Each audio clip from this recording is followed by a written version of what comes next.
ایک صاحب نے مجھ سے کیا نیو یارک میں کہ وہ قرآن کو مانتے ہیں،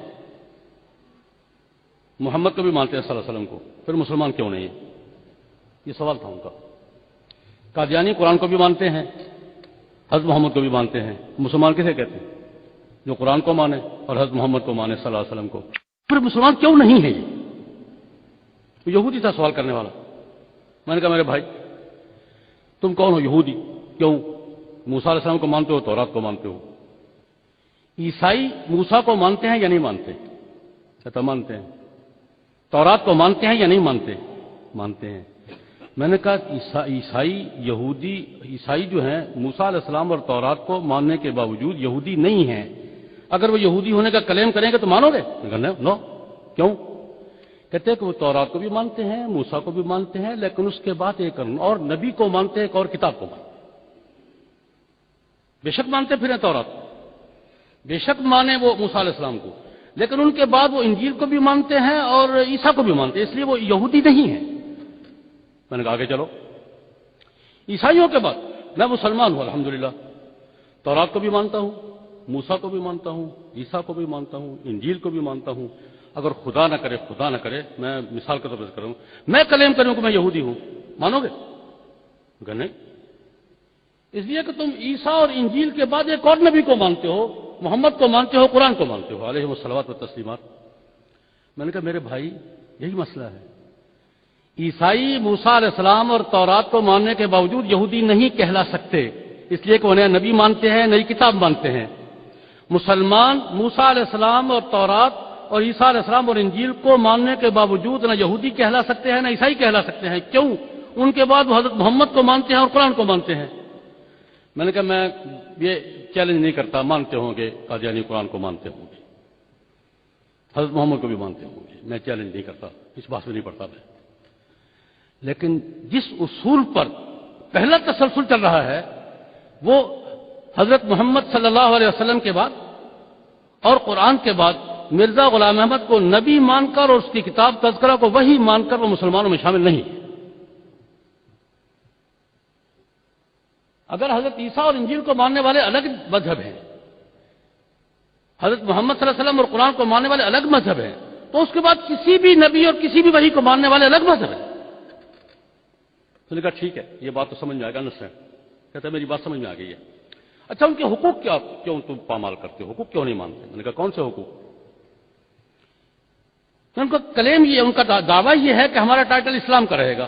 میں نے کہا میں تم سے پوچھتا ہوں، ایک فرم ہے، کمپنی ہے، 100 سال سے ایک ٹریڈ مارک پر، ایک نام پر کام کر رہی ہے، اس کا ایک نام ہے، اس کی ایک ساکھ ہے، اس کا ٹریڈ مارک ہے، لوگو ہے اس کا۔ اس میں سے 2-4 آدمی الگ ہو کر ایک نئی کمپنی بنا لیتے ہیں، اوکے ان کا بنا لیں۔ ایک 100 سال سے چلے آنے والی کمپنی کے 4 آدمی الگ ہوتے ہیں، ایک الگ کمپنی بنا لیتے ہیں۔ یہ نئی کمپنی پرانی کمپنی کا نام استعمال کرنے کا حق رکھتی ہے،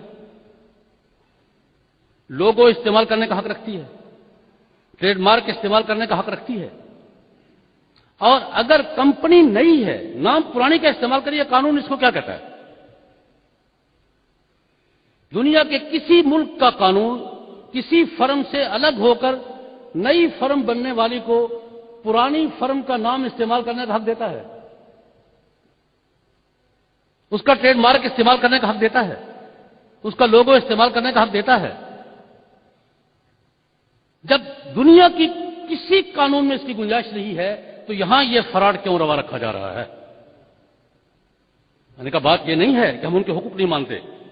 میرا ایک سوال ہے، میں پاکستان سے تعلق رکھتا ہوں، پاکستان کے حوالے سے، پاکستان میں عیسائی رہتے ہیں یا نہیں رہتے؟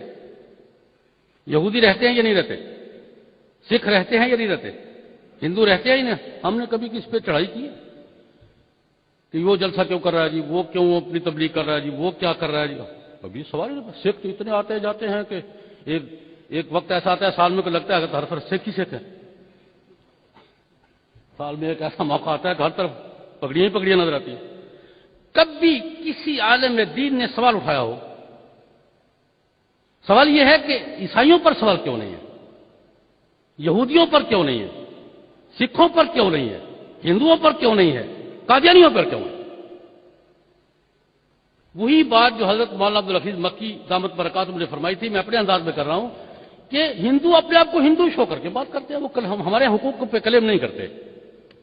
ہندو اپنے حقوق کے دائرے میں رہتے ہیں، سکھ اپنے حقوق کے دائرے میں رہتے ہیں، ہمارے حقوق کلیم نہیں کرتے. عیسائی اپنے حقوق کے دائرے میں رہتے ہیں، ہمارے حقوق پر کلیم نہیں کرتے. قادیانی اپنا سٹیٹس تسلیم نہیں کر رہے اور ہمارے حقوق اپنے نام الاٹ کرانا چاہتے ہیں. یہ کیسے ممکن ہے؟ یہ کیسے ہو سکتا ہے؟